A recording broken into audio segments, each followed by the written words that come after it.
আব্রাহামের মহাপরীক্ষা। ঈশ্বর আব্রাহামকে একটি পুত্র সন্তান দেবেন বলে কথা দিয়েছিলেন এবং সেই সন্তান থেকে বহু সন্তান হবে, যাদের মধ্য দিয়ে পুরো পৃথিবী আশীর্বাদ লাভ করবে।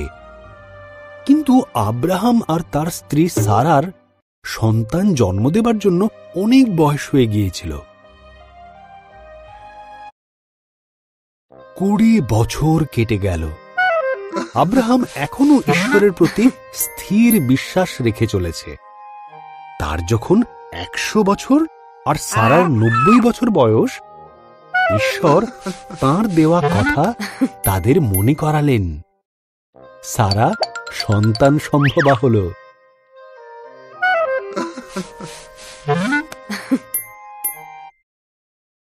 তাদের সন্তান যখন জন্মালো, সারা এত খুশি হলো যে আনন্দে হেসে ফেলল। আমার এই হাসি ঈশ্বরের দেওয়া, সে বলল।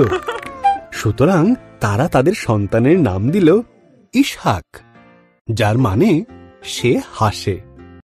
ইসহাক যখন বালক, ঈশ্বর আব্রাহামের মহাপরীক্ষা নেবার জন্য তাকে মরিয়া পর্বতে নিয়ে গিয়ে ঈশ্বরের নামে বলিদান দিতে বললেন।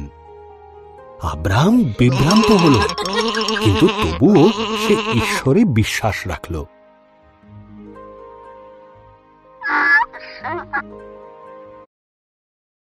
ইসহাক কাঠের গোছা বইল, আর আব্রাহাম নিল ছুরি আর মশাল। একসাথে তারা পাহাড়ে চড়তে লাগলো। বলিদানের মেষশাবক কোথায়? ইসহাক জিজ্ঞাসা করল। আব্রাহাম উত্তর দিল, ঈশ্বর যোগাবেন। আব্রাহাম বেদির ওপর কাঠগুচ্ছ সাজালো। ইসহাককে বেঁধে কাঠের গুচ্ছের ওপর শুইয়ে দিল। ইসহাককে মারার জন্য যখন সে ছুরি তুলেছে, তখন স্বর্গদূত তাকে ডাকলেন, আব্রাহাম, শিশুটিকে মেরো না। স্বর্গদূত বললেন, ঈশ্বর জানেন তাঁর প্রতিজ্ঞাকে তুমি বিশ্বাস করো। ওই দেখো, ঝোপের মধ্যে একটি মেষ শিং আটকে ছটফট করছে, ওকেই ঈশ্বরের নামে উৎসর্গ করো। আব্রাহাম তার ছেলের পরিবর্তে মেষটিকে ঈশ্বরের উদ্দেশ্যে উৎসর্গ করল। এই জায়গার নাম সে রাখল ঈশ্বর যোগাবেন, কারণ ঈশ্বর বলির পশু যোগান দিয়েছিলেন।